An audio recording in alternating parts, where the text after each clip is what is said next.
আসসালামু আলাইকুম রহমতুল্লাহি ওয়া বারাকাতুহু। প্রিয় ভিউয়ার্স, আশা করি সবাই ভালো আছেন। হিউম্যান ল বিডি চ্যানেলের পক্ষ থেকে আমি খান রেজাউল ইসলাম রেজা সবাইকে আন্তরিক শুভেচ্ছা ও অভিনন্দন জানিয়ে আজকের পর্বটি শুরু করছি। আজকের পর্বের যে ভিডিও, সেই ভিডিওর মূল বিষয় হচ্ছে নামজারি পদ্ধতি বাতিল হলেও যাদের জন্য প্রযোজ্য না, কাদের জন্য প্রযোজ্য না, এই বিষয়টি নিয়ে বিস্তারিতভাবে আলোচনা করব। তাই ভিডিওটি না টেনে সম্পূর্ণ ভিডিওটি দেখার জন্য অনুরোধ রইল। আর ভিডিওটি দেখার পরে যদি ভালো লাগে, মন চায়, লাইক কমেন্টস করবেন, শেয়ার করবেন। আর আমাদের চ্যানেলটি যদি ভালো লাগে, আমাদের পরিবারের সদস্য হতে চান, তাহলে চ্যানেলটি সাবস্ক্রাইব করে পাশে থাকা বেল বাটনটি অন করে দিয়ে আমাদের সাথেই থাকুন। প্রিয় ভিউয়ার্স, আমরা জানি যে আমাদের দেশে নামজারি পদ্ধতিটি বাতিল করা হয়েছে। এটি কিন্তু ভাইরাল হয়ে গেছে, কিন্তু এই নামজারি পদ্ধতিটি কিন্তু প্রত্যেকটি জেলায় কিন্তু বাতিল হয় নাই। এটি শুধুমাত্র 17টি উপজেলায় পরীক্ষামূলকভাবে চলছে যে নামজারি পদ্ধতিটি যদি বাতিল করা হয় তাহলে জনসাধারণের ভোগান্তি কমে আসবে, খুব সহজে নামজারি হয়ে যাবে। তাদের আর এই ভোগান্তি পোহাতে হবে না, তাদের দালালের খপ্পরে পড়তে হবে না, দুর্নীতির শিকার হতে হবে না, এমনটি মনে করেছেন ভূমি মন্ত্রণালয় কর্তৃক। তো এই নামজারি পদ্ধতিতে ইতিপূর্বেই কিন্তু অ্যানালগ পদ্ধতিতে হতো। এটা উপজেলাতে গিয়ে সরাসরি হ্যান্ড টু হ্যান্ড ক্যাশ দিয়ে তারপরে নামজারি করতে হতো, এবং এখানে যে এসিল্যান্ড মহোদয় যিনি থাকেন, তার যে সার্ভেয়ার এবং যে তহসিলদার, তাদের সমন্বয়ে অনেক হয়রানির পোহাতে হতো। এই হয়রানিকে কমানোর জন্য সরকার এই নামজারি পদ্ধতি একের পর এক পরিবর্তন করার সিদ্ধান্ত নিয়েছে, এবং এর উপরে প্রায় 8 থেকে 10টি পরিপত্র জারি করা হয়েছে। কিন্তু তারপরেও এই দুর্নীতি, ঘুষ, তারপরে আপনার দালাল, তারপর প্রতারক চক্র, এগুলি থেকে কিন্তু জনসাধারণের হয়রানির শিকার হয়ে যাচ্ছে। এর পরিত্রাণ কিন্তু এখনো পর্যন্ত পাওয়া যায়নি। তারপরে এই সর্বশেষ যে পদ্ধতিটি অবলম্বন করা হয়েছে, যে নামজারি পদ্ধতিটি বাতিল করে দেওয়া হয়েছে, এখন স্বয়ংক্রিয় পদ্ধতিতে নামজারি করা হবে। তো এই স্বয়ংক্রিয় পদ্ধতি যেটি বলা হয়েছে, এবং 17টি উপজেলায় যে কার্যক্রম শুরু হয়েছে পরীক্ষামূলক, সেখানে জমি রেজিস্ট্রি করলে, অর্থাৎ জমি যখন হস্তান্তর করা হবে, রেজিস্ট্রি করা হলে 3টি দলিল হবে। তো এই 3টি দলিল হলে, এই 3টি দলিল একটি সাব রেজিস্ট্রার অফিসের বালাম বইতে, একটি গ্রহীতার কাছে, আর একটি চলে যাবে হচ্ছে সরাসরি এসিল্যান্ডের কাছে। তাহলে এই যে জমি যেটি হস্তান্তর হলো, ট্রান্সফার হলো, এই ট্রান্সফার দলিল আর কোনো যাচাই বাছাই না করে সরাসরি রেজিস্ট্রি হওয়ার সাথে সাথে স্বয়ংক্রিয় পদ্ধতিতে তাদের নামে নামজারি হয়ে যাবে, এমনটি কিন্তু বলা হয়েছে। কিন্তু কাদের জন্য এটি প্রযোজ্য না? অনেক ভাই বন্ধুরা দেশে এবং প্রবাসে বসে আমার এই চ্যানেলের প্রতিটি ভিডিও দেখেন। তাদের মধ্য থেকে অনেকেই প্রশ্ন করে থাকেন যে আমাদের তো নামজারি আছে, আমাদেরকে আবার নামজারি করতে হবে কিনা, অথবা যে আমরা নামজারি এখনো পর্যন্ত করি নাই, তাহলে আমরা অপেক্ষা করব কিনা, এই নতুন পদ্ধতি আসলে তারপরে আমরা নামজারি করব কিনা। না, এরকম কোনো সিস্টেম না।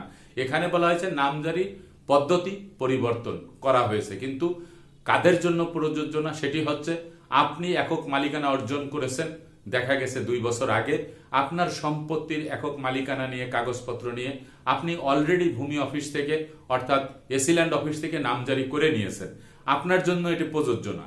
আবার দেখা গেছে কোনো ওয়ারিশি সম্পত্তি, উত্তরাধিকার সূত্রে পাওয়া সম্পত্তি, সেই সম্পত্তি আপোষ বন্টনামা দলিল করে, সেই আপোষ বন্টনামা দলিলের ভিত্তিতে এসিল্যান্ড অফিস থেকে ব্যক্তি মালিকানা অর্জন করে নিয়েছেন, সেখানে তার নামে নামজারি হয়ে গেছে, তার জন্য কিন্তু এটি প্রযোজ্য না। আবার অনেকে কিন্তু নামজারি এখনো পর্যন্ত করেনি নাই, জমি ক্রয় করেছেন এখন থেকে 5 বছর আগে, দেখা গেছে 3 বছর আগে, ওয়ারিশ সূত্রে সম্পত্তি পেয়েছেন, আপোষ বন্টনামা দলিল করে রেখেছেন 3 বছর আগে, 5 বছর আগে, এই সম্পত্তি এখনো পর্যন্ত নামজারি করেন নাই। অতএব সম্পত্তি আছে, কিন্তু দলিল, কাগজপত্র, খতিয়ান যা কিছু আছে সবকিছুই আছে আপনাদের, কিন্তু আপনারা এখনো পর্যন্ত নামজারি করেন নাই। তারা বর্তমান যে ইনামজারি চলতেছে, সেই ইনামজারিতেই আপনারা কিন্তু নামজারি করে নেবেন। যেহেতু সম্পত্তি আপনাদের দখলে আছে, আপনাদের সকল কাগজপত্র আছে, তারা আপনারা নামজারি করে নেবেন। এখানে আপনাদের সন্দেহ থাকার অবকাশ নেই যে আমাদের সম্পত্তি নতুন করে নামজারি করতে হবে, যেহেতু নামজারি পদ্ধতি বাতিল হয়ে গেছে, আমরা নতুন করে নামজারি করে নেব না। যে অবস্থাতে এখন আছে, এই চলতি অবস্থা, চলমান অবস্থাতে আপনারা নামজারি করে নেবেন সব। কিন্তু নতুন যে পদ্ধতি, যে নামজারি পদ্ধতিটি বাতিল, এই পদ্ধতিটি হবে হচ্ছে তাদের জন্য প্রযোজ্য যারা সম্পত্তি হস্তান্তর করবে। এখন আমি যদি বলি যে আপনার জেলায় এখনো পর্যন্ত এই কার্যক্রম শুরু হয় নাই, আপনি সম্পত্তি বেচা বিক্রি করেছেন, একজনের সম্পত্তি ক্রয় করেছে, সেখানে 2টি দলিল হয়েছে, তাহলে বর্তমান চলমান নামজারি যেটি আছে ইনামজারি, সেই ইনামজারি অনলাইনে আপনারা ফর্ম ফিল আপ করে আবেদন করে আপনারা নামজারি করে নেবেন। কিন্তু যখনই দেখবেন যে আপনি যখন দলিল করতে যাচ্ছেন একটি সম্পত্তি বা আপনি বেচা বিক্রি করতে যাচ্ছেন, তখন দলিল লেখকই কিন্তু বলে দেবে যে 3টি দলিল করতে হবে এবং আপনি সাব রেজিস্ট্রার অফিসে যে সার্ভিস চার্জ, রেজিস্ট্রি ফি যেটি জমা দিতে হবে, সেখানে যদি আপনার এই নামজারির ফি সবকিছু জমা নিয়ে নেয়, এরকম করে, তাহলে আপনি কিন্তু মনে করবেন যে আপনার নামজারি অটোমেটিক অর্থাৎ স্বয়ংক্রিয় পদ্ধতিতে হয়ে যাবে। তাহলে আমি বুঝাতে হয়তো বা আপনাদেরকে সক্ষম হয়েছি যে কাদের জন্য এই নামজারি পদ্ধতি বাতিল হলে কাদের জন্য প্রযোজ্য হবে যে নামজারি করতে হবে। যারা সম্পত্তি বেচা বিক্রি করবে এবং যেই সকল এলাকায় এখনো পর্যন্ত এই 3টি দলিলের সিস্টেম চালু হয় নাই, সেই সকল এলাকায় কিন্তু বর্তমান চলমান পদ্ধতিতে কিন্তু নামজারি করতে হবে। আর এই 17টি উপজেলায় যে পরীক্ষামূলক চলছে, এটা যদি সুফল বয়ে আনে, সুন্দরভাবে যদি নামজারি অটোমেটিক যদি স্বয়ংক্রিয় পদ্ধতিতে হয়ে থাকে, জনগণের হয়রানি যদি কমে আসে, এরকম যদি মনে করে সরকার, তাহলে একযোগে বাংলাদেশের প্রত্যেকটি জেলায় শুরু করে দিবেন এবং প্রত্যেকটি উপজেলা সাব রেজিস্ট্রার অফিসে দলিল করার সাথে সাথে আপনাদের কিন্তু নামজারি হয়ে যাবে। এবং এই নামজারিতে সুবিধা হবে এটি যে এসি ল্যান্ড মহোদয় এবং সাব রেজিস্ট্রার মহোদয়ের মধ্যবর্তী স্থানে একটি ডিজিটাল প্ল্যাটফর্ম হবে, যেখানে সফটওয়্যারের মাধ্যমে ডেটাবেজের মাধ্যমে তারা কিন্তু একজনের কার্যক্রম আর একজন কিন্তু দেখতে পারবে। সাব রেজিস্ট্রার মহোদয় তিনি কিন্তু দেখতে পারবেন যে এই সম্পত্তিটির খাজনা হালসাল নাগাদ করা আছে কিনা, প্রকৃতপক্ষে এই সম্পত্তির মালিক তিনি কিনা, প্রত্যেকটি খতিয়ান তার নামে আছে কিনা, এই সকল কিন্তু তিনি দেখতে পারবেন। প্রয়োজনে তিনি এসি ল্যান্ডের সহায়তা নিতে পারবেন।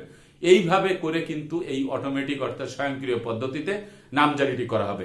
এনে ভরকে যাওয়ার কিছু নেই, সন্দেহ করার কিছু নাই, উদ্বিগ্ন হওয়ারও কিছু নাই। আপনাদের বুঝতে হবে যে যাদের নামজারি কমপ্লিট করা আছে, যারা শান্তিপূর্ণভাবে বসবাস করতেছেন, তাদের জন্য আর নতুন করে নামজারি করার প্রয়োজন নেই। নামজারিটি তখনই করতে হয় যখন জমি হস্তান্তরিত করা হয়। সে আপনি কাউকে, আপনার ছেলে, সন্তান, স্ত্রী কাউকে যদি হেবা করে দেন, আপনি কাউকে সম্পত্তি দান করেন, বেচা বিক্রি করেন, তখনই কিন্তু নামজারির প্রয়োজন হয়। না হলে আপনি যে একজন ব্যক্তি, আপনার সম্পত্তি আপনার মূল জোতে আছে, আপনি দেখছেন যে আপনার নামে নামজারি করার পরে আপনি খাজনা দিচ্ছেন, সেই খাজনা আপনার নামেই জমা হচ্ছে, তাহলে আপনার কিন্তু আর নামজারি করা লাগবে না। নামজারি করতে হবে ওই ব্যক্তির যার নামে এখনো পর্যন্ত নামজারি করেন নাই, তারা অতি সত্বর আপনারা নামজারি করে নেবেন। নামজারি করে নিলে বিডিএস জরিপে কিন্তু আপনার জন্য সুবিধা হবে। আর যাদের জন্য প্রযোজ্য সেই 17টি উপজেলায় যারা আছেন, তাদের এলাকার মানুষ কিন্তু অলরেডি সেটা দেখতেছে এবং এটা পরীক্ষামূলক সুন্দরভাবে যদি এটা সফলতা অর্জন করে, তাহলে একযোগে যখন প্রত্যেকটি জেলার প্রত্যেকটি উপজেলায় শুরু হবে, তখন জমি হস্তান্তর হলে অটোমেটিক নামজারি হয়ে যাবে। আশা করি আপনারা এই বিষয়টি বুঝতে পেরেছেন। চ্যানেলটি ভালো লাগলে সাবস্ক্রাইব করে আমাদের সাথে থাকবেন। আসসালামু আলাইকুম।